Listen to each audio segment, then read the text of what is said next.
Olá pessoal, hoje nós vamos falar de injúria. Injúria comum, injúria real, injúria preconceituosa, as mudanças que aconteceram em 2023 no crime de injúria e no crime de racismo. Enfim, bora lá? Então é isso. Vamos para injúria. Você tá aqui comigo. Injúria é o terceiro crime contra a honra. Nós já estudamos a calúnia, a difamação e a gente está agora falando da injúria. Nós temos também um vídeo aqui no canal sobre diferenciação entre calúnia, difamação e injúria. É um vídeo bem bacana porque resolve muitas questões de prova, de concurso, enfim, e de vida real, claro, né? Porque muitas vezes você fica confuso quanto a esses três crimes, então eu mostro eles e comparo lado a lado e aqui nós vamos aprofundar no crime de injúria. Então vamos falar sobre injúria. O texto da injúria é esse que você está lendo, artigo 140, injuriar alguém ofendendo-lhe a dignidade ou decoro, detenção de 1 a 6 meses ou multa. Na forma simples, a injúria é o mais leve dos crimes contra a honra. A calúnia tem pena de 6 meses a 2 anos, a difamação tem pena de 3 meses a 1 ano e a injúria é o menorzinho de todos. E a injúria tem um grande diferencial em relação à calúnia e à difamação. A injúria não fala de fato, da imputação de fato. A injúria fala simplesmente em ofender, mas não fala em imputar fato. Então aqui, retomando aquele vídeo da diferenciação entre os três crimes contra a honra, aqui você vai por exclusão. Se eu tiver imputação de fato, fato criminoso, calúnia, fato desonroso, difamação, e se eu não tiver imputação de fato, é injúria. A injúria é um crime de forma livre, pode ser praticada de qualquer... Olha isso, gente, acabei de descobrir que eu estou com um anel que me foi dado pela minha filha Priscila. Tô olhando essa coisa roxa no meu dedo. É o anel da Priscila. É o anel de casamento. Então tá bom. Tirado o anel, vamos bola pra frente. Injuriar é ofender simplesmente. Para ofender, para humilhar, para menosprezar, para manifestar desprezo. Eu tenho 1 milhão de jeitos, né?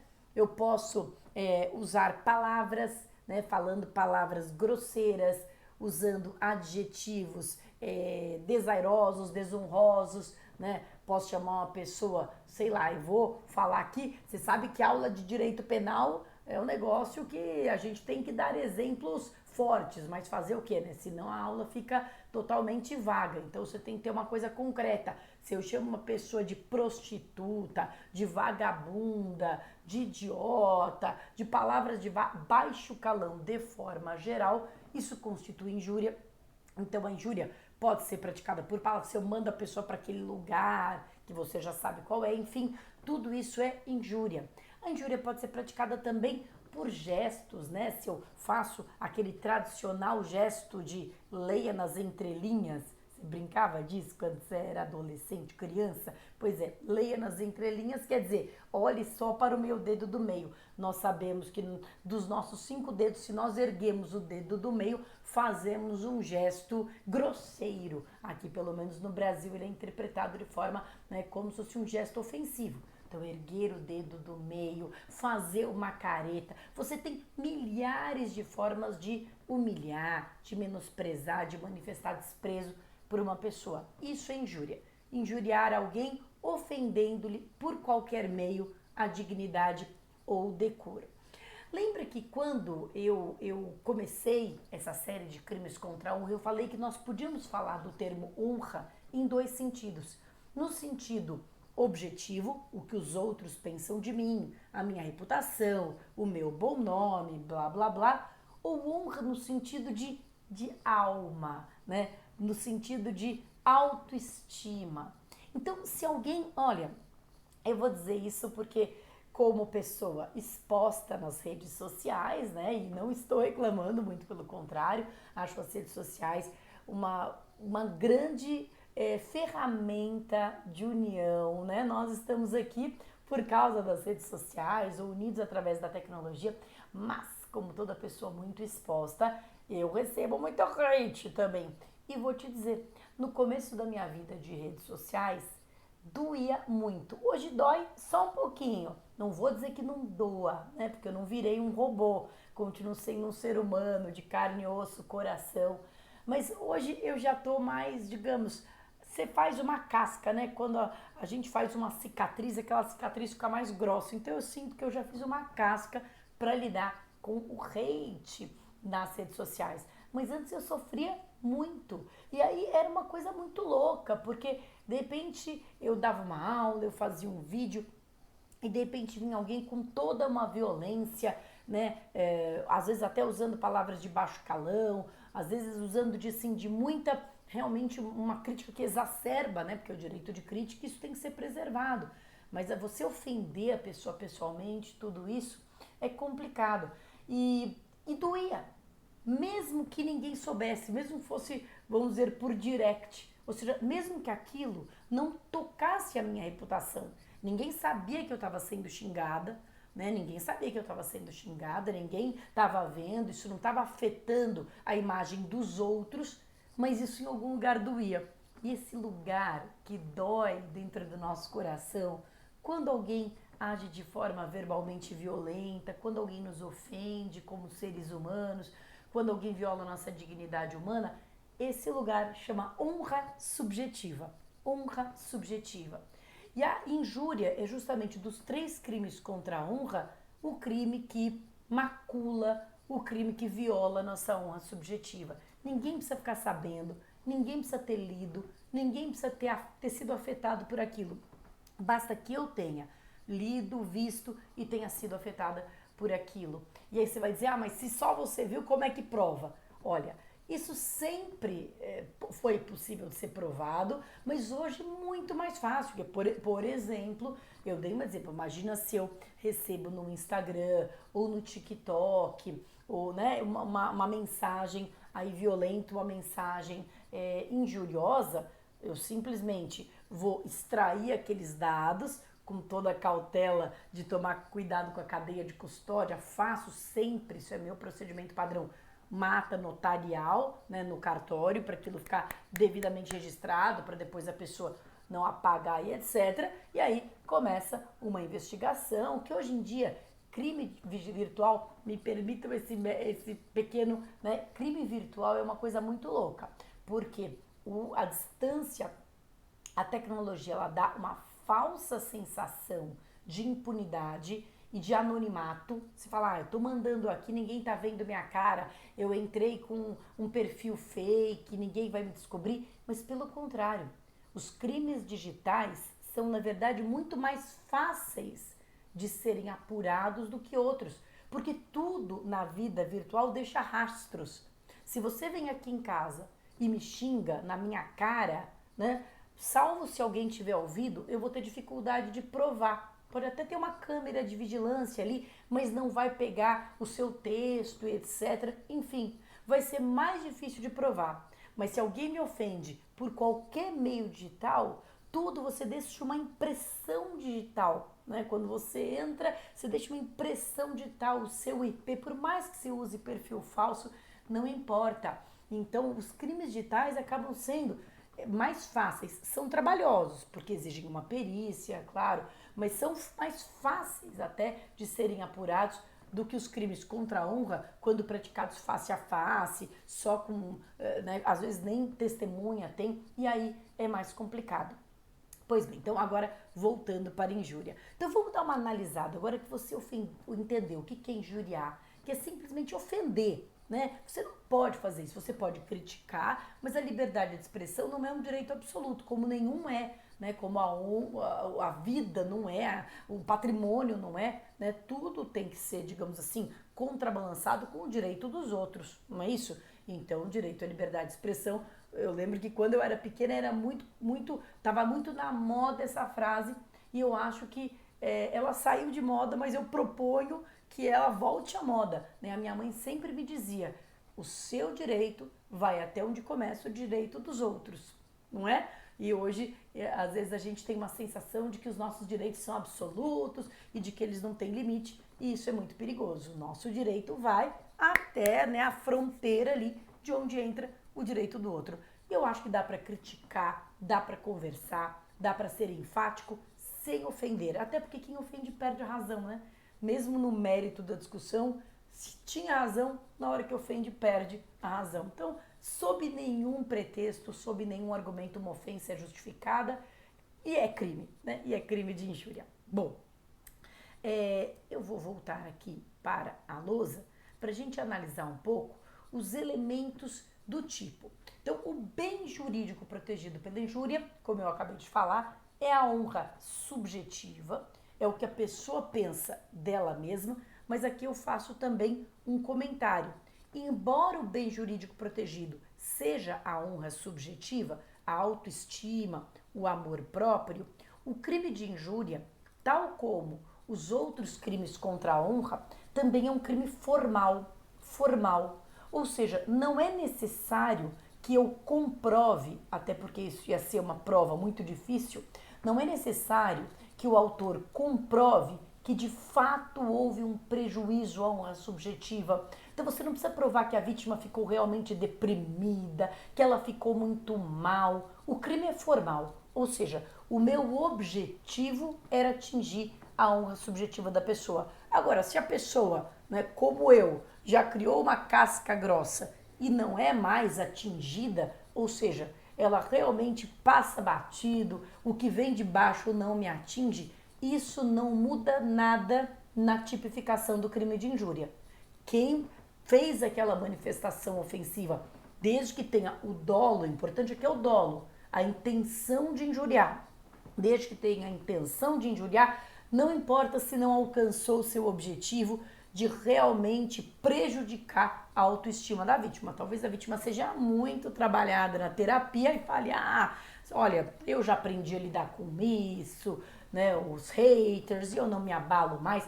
Não importa. Se aquilo foi feito com o objetivo de ofender e tinha potencial para ofender, é evidente que o crime de injúria não protege suscetibilidades. O que eu quero dizer com isso? Não protege, a pessoa não me chama de doutora, então eu vou achar que isso é injúria? Óbvio que não, né? Isso não. A pessoa disse que não gosta de mim, que não curtiu o vídeo, não curtiu a aula, isso é injúria? Óbvio que não.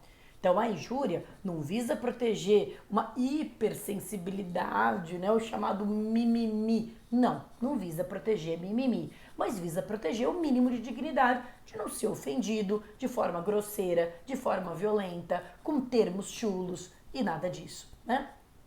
Muito bem. Então é a honra subjetiva.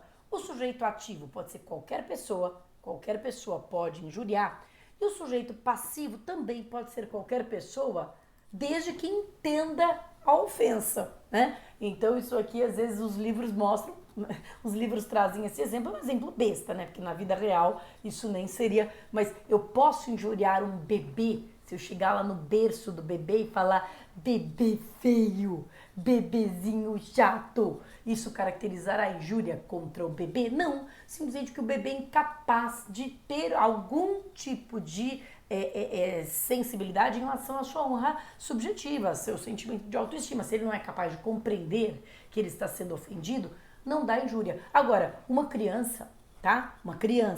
Um adolescente, como eu coloquei aqui, os inimputáveis, podem ser injuriados? Podem.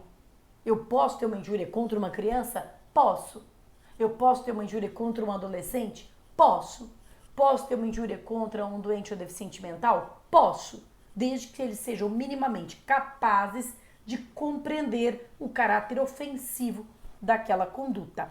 Percebe? Então, é perfeitamente possível. Eu coloquei aqui esses três exemplos porque são as 3 pessoas que eu trabalhei no crime de calúnia e difamação, e aí pra gente manter esse padrão. Pessoas jurídicas podem ser injuriadas? Vamos retomar a história da vítima pessoa jurídica. Aqui nos crimes contra a honra, importa falar sobre a vítima sendo pessoa jurídica, porque as pessoas jurídicas têm honra. Mas a questão é que as pessoas jurídicas só têm uma honra objetiva, a honra reputação, né? Aliás, que hoje em dia é muito importante, hoje em dia não, sempre foi, mas com as redes sociais é cada vez mais importante. Nós sabemos o quanto pode ser nocivo o chamado dano reputacional. né? Você ofender a reputação de uma empresa pode ser algo extremamente lesivo, inclusive com reflexos patrimoniais relevantes. Mas a pessoa jurídica, sem dúvida, não tem honra subjetiva. Ela não vai se sentir mal, ela não vai ficar deprimida, ela não vai ficar doída, ela não vai ficar arrasada, não. Então, o que é líquido e certo é que a pessoa jurídica não pode ser vítima do crime de injúria. Os inimputáveis, sim, podem ser vítimas de crime de injúria. Então, pessoa jurídica, não. Inimputáveis, sim, podem ser vítima de crime de injúria. E os mortos eu coloquei aqui porque você lembra que lá no primeiro vídeo eu falei é punível a calúnia contra os mortos? Porque está na letra da lei. Já a difamação não fala nada a respeito disso e a injúria, por óbvio, é inteiramente incompatível com respeito aos mortos, né? Porque o morto certamente não há mais nada relacionado à sua honra subjetiva que possa ser resguardado. Agora, eu posso atingir através de um morto um vivo. E aí eu posso ofender a honra subjetiva do filho, por exemplo, ao xingar o pai, né? Estou falando de uma situação prática. A lei não prevê. Dos crimes contra a honra, a lei só prevê a calúnia contra os mortos. A lei não prevê nem difamação e nem injúria contra os mortos. Não prevê. Então, se isso fosse uma pergunta de concurso, por exemplo, papo, eu diria não. Não tem previsão. Mas na vida real, eu posso ter uma situação em que alguém xingando meu pai, eu me sinto ofendida porque estão dizendo que eu sou a filha deste canalha, a filha de um canalha, a filha de um corrupto, o que quer que seja, e isso ofende a minha honra subjetiva. Então aí o problema não é propriamente o meu pai, o problema é a minha honra subjetiva que está sendo ofendida, tá certo? Tudo bem, então a rigor não há previsão de punição da injúria contra os mortos, como há na calúnia, mas é possível que haja uma injúria reflexa, que através de se macular a imagem do morto, se também macule a imagem do vivo, e aí sim poderia ser considerada uma injúria. O elemento subjetivo, gente, é o dolo. Ou seja, não apenas a consciência e vontade de injuriar ou de ofender, como o animus injuriandi vel diffamandi. E aqui na injúria isso vai ser fundamental. Isso vai ser fundamental, porque é preciso demonstrar que aquela palavra, aquele termo, aquela ofensa realmente tinha o propósito de ofender. Então, uma justificativa muito comum quando há casos de suposta injúria é o autor daquela ofensa alegar o tal do animus injuriandi vel diffamandi ausente pela presença do animus jocandi. Você diz que a sua intenção era apenas brincar, não era ofender, era uma brincadeira. Né? Imagina chega alguém, sei lá, que é careca, eu falo, e aí, ô carecão, sei lá, né? Carecão me dano, é uma injúria muito besta. Mas entendeu? Eu uso um termo para brincar, para zoar com a pessoa. Isso pode ser alegado. Agora, se isso vai ser acolhido ou não, é o caso concreto que vai dizer. Né? Porque se aquilo era pesado, era over, se a vítima já tinha dito que não queria ser chamada daquele jeito e etc., aí vai haver injúria de todo modo. Mas é preciso que se constate que a intenção de fato era ofender. Muito bem. E aí, por fim, gente, consumação. O crime de injúria se consuma quando a injúria chega ao conhecimento da própria vítima. Não é preciso que nenhum terceiro fique sabendo. Basta que a vítima tenha conhecimento para que o crime de injúria já se consume, independentemente de eu comprovar efetivo prejuízo à honra subjetiva. Eu coloquei aqui no final, porque ao final da aula de calúnia e da difamação, nós falamos sobre a exceção da verdade, que é aquela possibilidade processual de provar que o que eu estou falando é verdade. Nós falamos também sobre retratação, que é o oposto da exceção da verdade. A retratação é reconhecer que mentiu. Algum desses dois institutos, exceção da verdade ou retratação, aplicam-se à injúria? A resposta é não. E por que não? Exceção da verdade, porque injúria é uma ofensa, não tem nada a ver com verdade ou mentira. Digamos que eu use a palavra xingue a pessoa com um termo grosseiro, um termo chulo, relacionado à orientação sexual. relacionado ao fato da pessoa ser homossexual e eu uso um termo chulo, um termo baixo para dizer isso. Adianta eu provar que aquilo é verdade? Resolve alguma coisa eu provar que aquilo é verdade? Não. Aquilo pode, digamos assim, a orientação sexual pode ser verdadeira, a pessoa realmente é homossexual, mas isso não me dá o direito de xingá-la, de ofendê-la, de usar termos chulos para me referir a ela. Então não cabe exceção da verdade na injúria. Na injúria não existe exceção da verdade. E aí, gente, lembra daquele primeiro vídeo em que eu diferenciei adjetivo é injúria e verbo é calúnia ou difamação? Lembra? Então, se eu digo que o Madeira recebeu propina, isto é calúnia. E a calúnia admite exceção da verdade. Lembra? Agora, se eu digo que o Madeira é corrupto, isso é injúria. E a injúria não admite exceção da verdade. Olha que perigo. Olha a importância daquele primeiro vídeo de você diferenciar um crime do outro. Porque de acordo com a tipificação correta, as consequências jurídicas vão ser totalmente diferentes. Interessante, né? Então, injúria não admite exceção da verdade. E injúria também não admite retratação. Retratação que é desmentir. Justamente porque, então, voltemos, né? A calúnia, se eu digo que o Madeira recebeu propina, isso é calúnia, né? Desde que isso seja mentira, e é óbvio. Então, isso é calúnia. E se eu me retratar, se eu me desmentir, eu de alguma forma reparo, eu de alguma forma curo a honra objetiva dele que tinha sido danificada. Concorda? Porque ao dizer que o Madeira recebeu propina, estava todo mundo pensando mal dele. Ao dizer que eu menti e que ele não recebeu propina, todo mundo agora vai pensar bem dele de novo. Então, a retratação, de alguma forma, repara, ou essa ideia, a honra objetiva. Como aqui a questão é de honra subjetiva, não há reparação possível. Então, se eu digo que o Madeira é corrupto, ou se eu digo que uma determinada pessoa é homossexual, usando um termo de baixo calão, um termo chulo e etc., ainda que depois eu me retrate, lembre que retratação não é pedir desculpa. Retratação é desmentir. Eu falo, ele não é corrupto, não. Ou eu digo, ele não é homossexual, não. Sei lá, que coisa que eu posso dizer a respeito disso. Isso não garantirá que a honra subjetiva, que a autoestima, que o coração da pessoa foi reparado. Até porque você se lembra que a retratação não exige a aceitação do ofendido.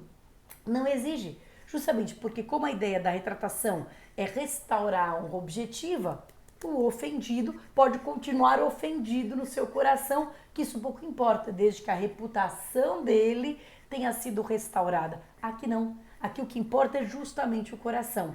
Então não cabe retratação, beleza? Não cabe nem exceção da verdade e nem retratação. O que cabe, então? Vamos voltar para cá. E olha só. Uma coisa que cabe na injúria e não tem previsão nos outros dois delitos é o perdão judicial. O perdão judicial, como você lembra, é uma causa de extinção da punibilidade e o juiz pode deixar de aplicar a pena, extinguindo a punibilidade, em determinadas situações previstas em lei. Nós já vimos uma. Nós já vimos que no homicídio culposo, lembra? Quando as consequências do crime atingem o próprio agente de forma tão grave que a punição se torne desnecessária, lá no crime de homicídio culposo, o juiz pode conceder o perdão judicial. Aqui é injúria também. Na injúria, o juiz também pode conceder o perdão judicial. Quando? Quando ofendida de forma reprovável provocou diretamente a injúria. É a chamada injusta provocação da vítima. Então, se o ofendido está me provocando, eu me lembro há um tempo atrás, eu estava dando aula no cursinho para preparatório para delegado federal. E a classe era lotada, era abarrotada de gente e tinha uma menina que chegava super cedo para pegar a carteira da frente. E, delegado federal é aquele concurso bissexto, que é uma vez a cada 4 anos, super difícil, prova CESP, uma errada anula uma certa, prova física. Então, assim, as pessoas param a vida e se dedicam muito para o concurso de delegado da Polícia Federal. Essa menina, ela era super dedicada e ela estava super sarada, porque ela estava fazendo todo um treinamento físico, enfim, ela chegava cedo. E tinha um menino que chegava um pouquinho mais tarde que ela e sentava na carteira atrás dela e botava o pé apoiado, sabe, naquela gradinha que fica embaixo da carteira. Ele botava o pé apoiado ali e ele ficava meio balançando a perna. Não sei se ele tinha um tique, se ele era muito ansioso. Ele ficava balançando a perna. E a menina ficava dando tranquinho e não conseguia escrever. E não tinha jeito da menina chegar mais pra frente com a carteira. E a menina virava direto, era uma aula online, e ela virava direto e pedia para ele parar, aí tirava o pé, logo mais estava ele de novo. Ela virava e aquilo ia criando. E eu me lembro que eu estava dando aula para essa turma, era a última aula, encerramento do curso, era a última aula da turma e tava lotada, como sempre, a minha aula encerrava o curso e eu estava dando aula e de repente o cara começa a fazer isso. E a menina vira pra ele, começa a xingar ele de tudo quanto é nome, filho daquela pessoa, não sei o que lá. Ela tava muito nervosa. E aí o cara parte pra cima dela e e os dois fortões, assim, os dois saradões, porque eles estão treinando muito pro negócio da prova física, barra tal. Eles começam a tretar. Tem uma parta, todo mundo entra no meio. Não. Um pau durante a aula, gente. Aí foram pra delegacia e eu falei, gente, olha só, tá todo mundo de cabeça quente aqui, pelo amor de Deus. Vocês vão prestar um concurso público, vocês querem fazer um barraco na delegacia? Jura que vocês querem isso? Né? Vai prejudicar os dois e lá. Sim, no fundo, eu achei que ela tava mais certa. Porque ela, visivelmente, assim, ela estourou, ela tava o curso inteiro passando por esse perrengue. E não tinha, porque ela entrava e sentava primeiro na carteira.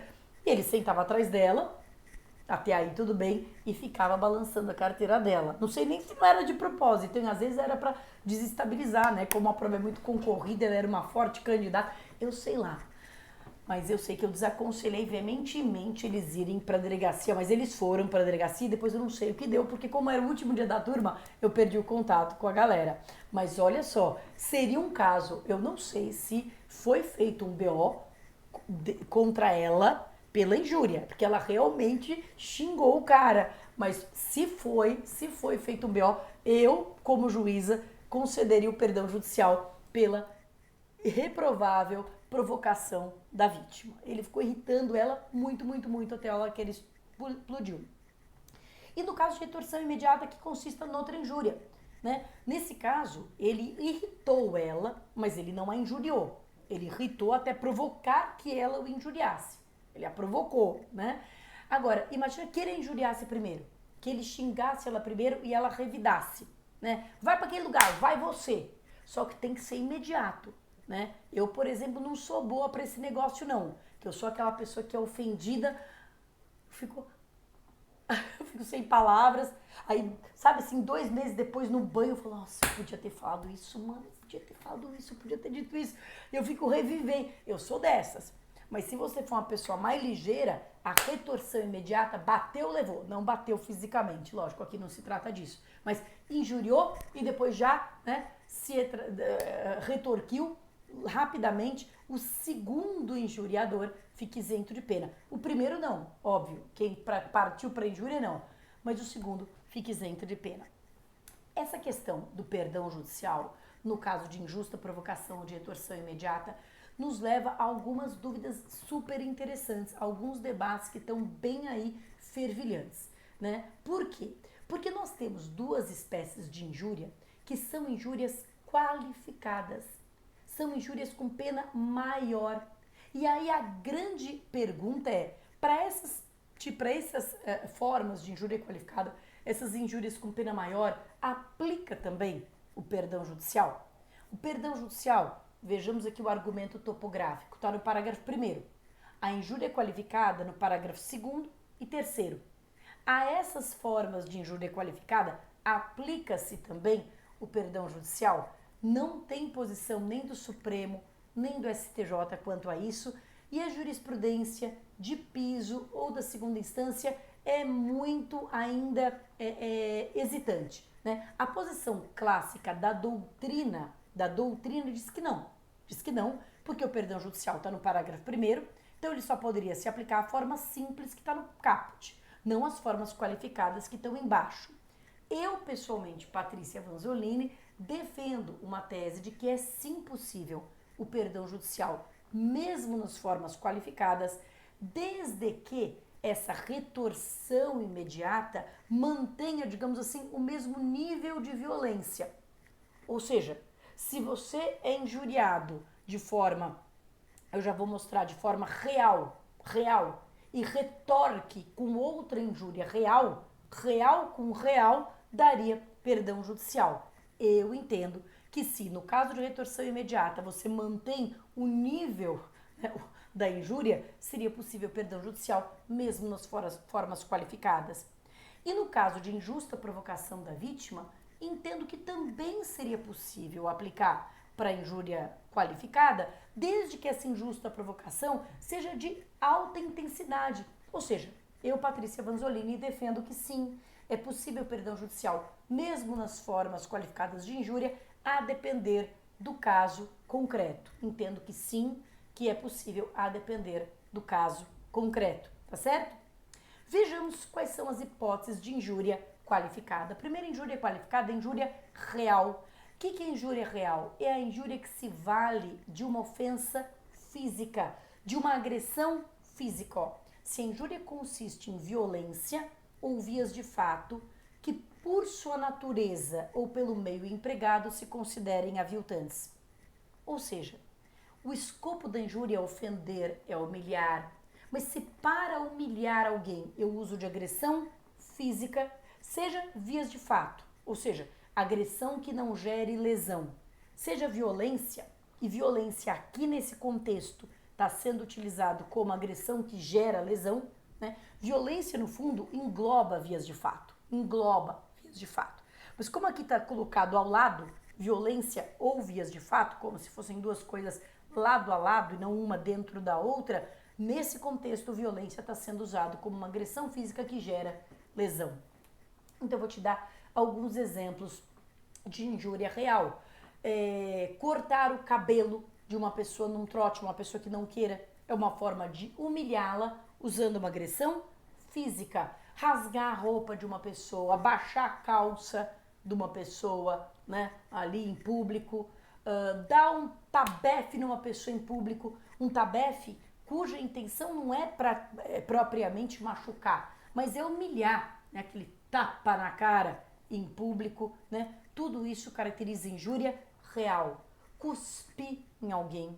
Cusparada é um exemplo clássico de injúria real. Cuspir em alguém. Jogar um copo d'água, cerveja na cara de alguém. Jogar lixo em cima de uma pessoa. Tudo isso é injúria real. Eu estou me valendo de uma agressão física que pode ou não resultar em lesão, é irrelevante, mas estou me valendo de uma agressão física com o intuito de ofender e de humilhar, tá certo? E aí a pena é de detenção de 3 meses a 1 ano e multa, além da pena correspondente à violência. Ou seja, se houver lesão, se daquela minha injúria real resultar lesão, eu serei punida por ambos os crimes, injúria real e lesão. E não há aqui bis in idem, porque o próprio legislador está estabelecendo essa dupla punição. Quando ele fala sem prejuízo da pena correspondente à violência, ele está impondo um concurso de crimes entre injúria real e lesão. Já se houver só vias de fato, ou seja, se para injúria real eu tiver utilizado uma agressão que não deixe lesão, uma agressão que não provoque lesão, por exemplo, cuspir na cara de alguém, aí eu vou ser punido só mesmo pela injúria real. A vias de fato fica absorvida, a contravenção de vias de fato fica absorvida. Então, se houver lesão, o crime de lesão é somado. Se houver vias de fato, a contravenção de vias de fato fica absorvida. Beleza? Isso é injúria real. Então, voltando à questão que eu havia colocado, injúria real versus perdão judicial. Entendo eu que se você é injuriado de forma real, por exemplo, alguém cospe em você, tudo bem que é nojento, né? Não é nojento, mas eu diria que se alguém cospe em você, tá? E você responde com uma outra cusparada, você manteve o nível. Foi uma retorção imediata injúria real contra injúria real, foi uma retorção imediata que manteve o nível ou o baixo nível da injúria e, portanto, entendo eu, poderia sim ser aplicado o perdão judicial nesse caso. É uma norma benéfica, admite analogia, admite interpretação extensiva, então eu entendo que deve sim ser aplicado o perdão judicial nesse caso. E por fim, a outra espécie de injúria qualificada é a injúria discriminatória. E aqui nós tivemos uma grande mudança. Eu vou deixar agora no finalzinho do vídeo um link para o vídeo em que eu analisei a Lei 14.532 detalhadamente. Então, essa lei, em apertada síntese, ela modificou não apenas o crime de injúria, que também era injúria racial, colocando a injúria racial dentro do tipo penal de racismo e modificando a lei de racismo em outros pontos. Eu não vou abordar aqui nesse vídeo a lei de racismo, porque já fiz isso lá no vídeo falando da lei 14.532 e eu vou deixar o link aqui. É só clicar e ir direto para aquela aula, porque lá eu vou realmente destrinchar as importantíssimas modificações da lei 14.532. Aqui eu vou me limitar a ver, a analisar o que sobrou na injúria do Código Penal, como ficou a injúria do Código Penal após a lei 14.532. Então ela ficou o seguinte: se a injúria consiste na utilização de elemento referente à religião ou condição de pessoa idosa ou deficiente, como era antes, religião, raça, cor, etnia, era tudo isso, e origem. Religião, raça, cor, etnia, origem, condição de pessoa idosa ou deficiente, era tudo isso. Agora só sobrou aqui no Código Penal religião, condição de pessoa idosa ou com deficiência. E o resto foi lá pro tipo penal que foi introduzido na lei de racismo, tá bom? Na lei 7.716 de 89. A pena de reclusão de 1 a 3 anos e multa, né? Aqui a pena de reclusão e não mais de detenção, tá certo? Muito bem, gente, vimos tudo a respeito da injúria. Mais uma vez, clica lá na aula da Lei 14.532 para você ficar com tudo cristalino na tua cabeça. No próximo vídeo a gente prossegue falando das disposições gerais dos crimes contra a honra. Bons estudos e até a próxima!